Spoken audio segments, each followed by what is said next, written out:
आप देख रहे हैं उर्दू खबर।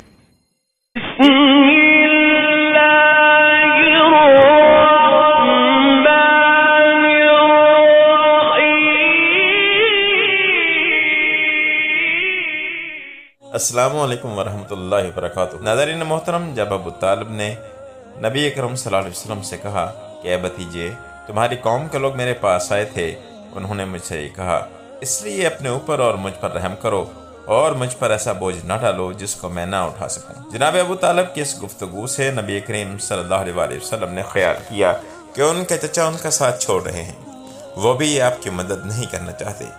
आप सल्लल्लाहु अलैहि वसल्लम की हिफाजत से हाथ उठा रहे हैं, इसलिए आप सल्लल्लाहु अलैहि वसल्लम ने फरमाया कि चचा जान, अल्लाह की कसम, अगर ये लोग मेरे दाएं हाथ पर सूरज और बाएं हाथ पर चांद रख दें और ये कहें कि मैं इस काम को छोड़ दूं, तो भी मैं इसे हरगिज़ नहीं छोड़ूंगा, यहाँ तक कि खुद अल्लाह ताला इसको ज़हर फरमा दे। ये कहते हुए आप सल्लल्लाहु अलैहि वसल्लम की आवाज़ मुबारक बर्रा गई। आप सल्लल्लाहु अलैहि वसल्लम की आंखों में आंसू आ गए। फिर आप सल्लल्लाहु अलैहि वसल्लम उठकर जाने लगे। ऐन उसी वक्त अबू तालिब ने आप सल्लल्लाहु अलैहि वसल्लम को पुकारा, भतीजे इधर आओ।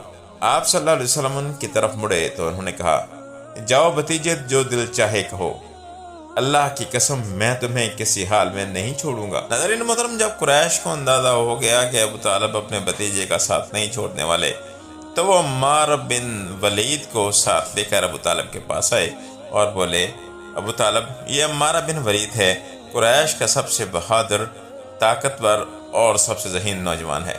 तुम इसको लेकर अपना बेटा बना लो और इसके बदले में अपने भतीजे को हवाले कर दो, इसलिए कि वह तुम्हारे और तुम्हारे बाप दादा के दीन के खिलाफ जा रहा है। इसने तुम्हारी कौम में फूट डाल दी है और उनकी अक्लें खराब कर दी हैं।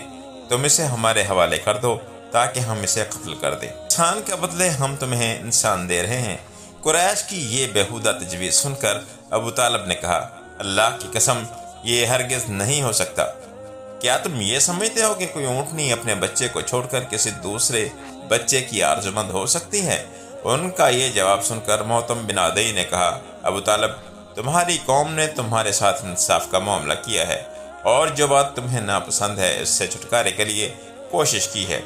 अब मैं नहीं समझता कि इसके बाद तुम उनकी कोई और पेशकश कबूल करोगे। जवाब में अबू तालिब बोले, अल्लाह की कसम, उन्होंने मेरे साथ इंसाफ नहीं किया, बल्कि तुम सब ने मिलकर मुझे रुसवा करने और मेरे खिलाफ गठजोड़ करने के लिए ये सब कुछ किया है। इसलिए अब जो तुम्हारे दिल में आए कर दो। बाद में ये शख्स यानी अम्मार बिन वलीद हबशा में कुफ्र की हालत में मरा, उस पर जादू कर दिया गया था। उसके बाद वह वहशत ज़दा होकर जंगलों और घाटियों में मारा मारा फिरा करता था।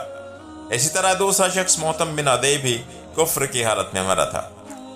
गर्ज जब अबू तालिब ने कुरैश की ये पेशकश भी ठुकरा दी तो मामला हद दर्जे संगीन हो गया। दूसरी तरफ जनाब अबू तालिब ने कुरैश के खतरनाक इरादों को भांप लिया। उन्होंने बनी हाशिम और बनी अब्दुल मुत्तलिब को बुलाया और उनसे दरख्वास्त की कि सब मिलकर आप सल्लल्लाहु अलैहि वसल्लम की हिफाजत करें। उनकी बात सुनकर सवाए अबू लहब के सब तैयार हो गए। अबू लहब ने उनका साथ न दिया। ये बदबख्त सख्ती करने और आवाज़ उठाने से बाज न आया। इसी तरह जो लोग आप सल्लल्लाहु अलैहि वसल्लम पर ईमान ले आए थे, उनकी मुखालफत में भी अबू लहब ही सबसे ज़्यादा पेश था।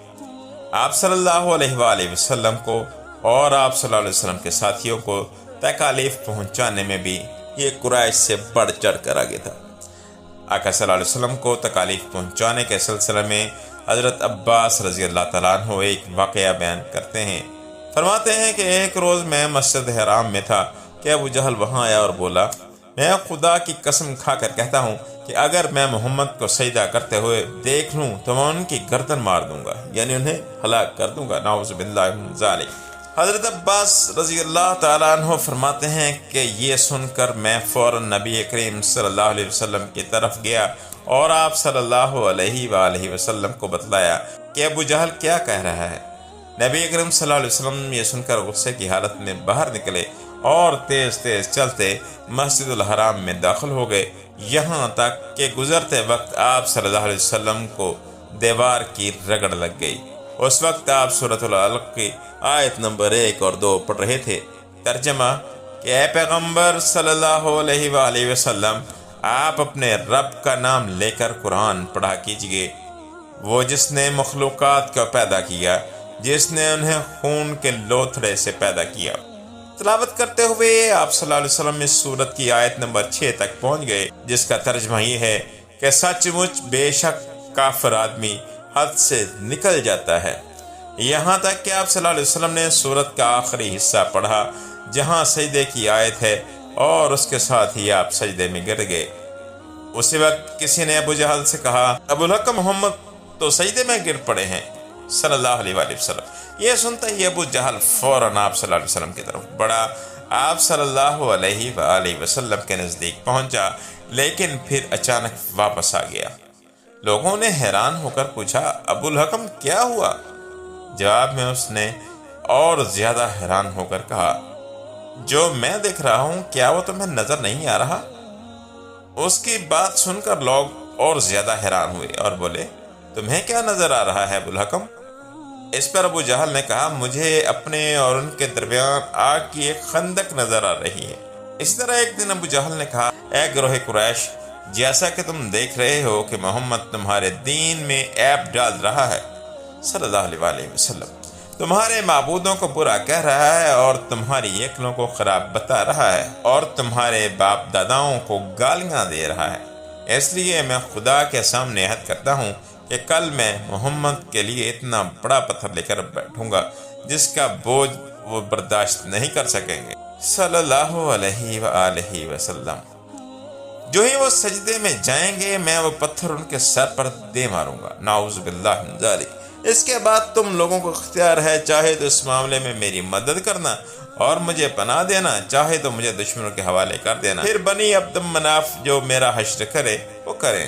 یہ سن کر قریش نے کہا، اللہ کی قسم ہم تمہیں کسی قیمت پر دغا نہیں دیں گے، اس لیے تم جو کرنا چاہو اطمینان سے کرو۔ دوسرے دن ابو جہل اپنے پروگرام کے مطابق ایک بہت بھاری پتھر اٹھا لایا اور لگا نبی اکرم صلی اللہ علیہ وآلہ وسلم کا انتظار کرنے۔ ناظرین محترم، یہ پرنور اور دلوں کو چھو لینے والی داستان ابھی جاری ہے، اس کا اگلا حصہ آئندہ ویڈیو میں پیش کیا جائے گا انشاءاللہ۔ آپ سے گزارش ہے کہ ہماری ویڈیوز کو لائک، شیئر اور ہمارے چینل کو سبسکرائب ضرور کر دیں۔ اگلی ویڈیو کے لیے اجازت دیں، فی امان اللہ۔